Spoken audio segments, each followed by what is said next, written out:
Boker tov à tous. Aujourd'hui, on va faire les chiens Klavim Omrim.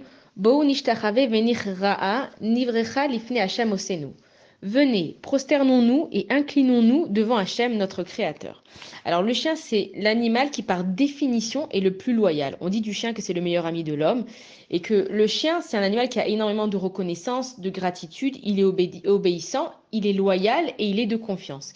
Et le mot chien en ivrite, ça se dit kélev. Donc c'est un chaf, un lamed et un bet. Maintenant, ké, ça veut dire comme. Et lev, ça veut aussi dire le cœur. Et ça veut dire que le mot kélev en ivrite, ça veut aussi dire que c'est comme un cœur. Ça veut dire qu'un chien, c'est un animal qui est près du cœur de l'homme. Un chien, même si son maître il va le changer d'endroit, lui, il va pas changer la façon qu'il a d'aimer son maître. Et qu'un chien aussi, peu importe combien de temps il n'a pas vu son maître, il va toujours lui rester fidèle. Alors on raconte l'histoire qu'il y a un tzaddik, une fois, il y a des Arabes qui sont venus chez lui, se sont arrêtés chez lui. Ils ont demandé au tzaddik s'il pouvait leur donner à manger. Il a donné à manger à eux et à leurs chiens. Et quelques années plus tard, ce tzaddik s'est arrêté dans un village parce qu'il voulait aller pèleriner là-bas.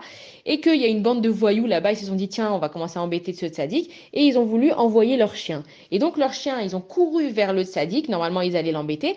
Et les chiens, ils se sont mis à côté du tzaddik, ils l'ont accompagné, ils l'ont pas du tout dérangé. Et donc les voyous, ils se sont posé des questions, ils se sont dit, mais attends, c'est chiant, on les envoie à chaque fois pour embêter tout le monde. Comment ça se fait que ce tzaddik-là, ils l'ont pas embêté? Et donc, ils sont allés carrément lui poser la question au tzaddik en lui disant comment ça se fait que les chiens ils restent tranquilles avec vous. Et le tzaddik, il leur a dit, mais parce que je les connais, ces chiens, ils étaient venus il y a quelques années chez moi manger, je leur avais donné à manger. Et donc, de là, on apprend qu'un chien, c'est un animal qui est très fidèle et qui n'oublie jamais un service qu'on lui rend. Et que la leçon pour nous, c'est que de la même façon qu'un chien il reste fidèle et qu'il n'oublie jamais les services qu'on lui donne, nous, il ne faut pas se rappeler de ce qu'on nous a fait de mauvais, mais il faut toujours se rappeler de ce qu'on a fait de bien. Maintenant, les chiens aussi, il y a dans le mot kélev, il y a le mot chaf. Et le chaf, la lettre chaf, pardon, ça a la forme d'une bouche. Et on dit que dans la bouche, le nombre de dents, c'est de 32. Et que l'ève, qui fait partie du mot du chien, c'est aussi 32. Et ça veut dire qu'on doit faire attention à notre bouche. Et que des fois, malheureusement, quand on parle mal, on peut dire que quelqu'un qui parle mal, il a une bouche de chien.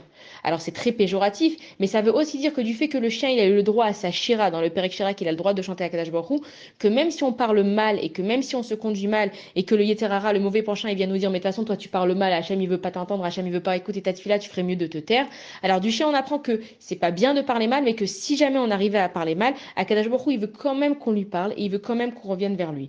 On apprend aussi dans les plaies d'Égypte, quand il y avait les bêtes sauvages, les chiens, ils venaient et ils dévoraient les Égyptiens, et que les Bnei Israël, on leur a dit de dire un certain passou qui était ou les Chol Bnei Israël lo iriraf kelev al leshono, et que quand les Bnei Israël ils disaient ce pasouk-là, les chiens, ils les mordaient pas. Et on dit aujourd'hui aussi qu'il y a des gens qui ont peur des chiens, et que les gens qui ont peur des chiens, c'est bien qu'ils disent ce pasouk-là, parce que ce pasouk-là, quand les Bnei Israël le disaient, les chiens, ils se rappelaient que c'était des juifs et qu'ils n'avaient pas le droit d'y toucher. Voilà, bonne journée à tous, et on va faire la dernière explication qui explique la fin du Pérek Shira.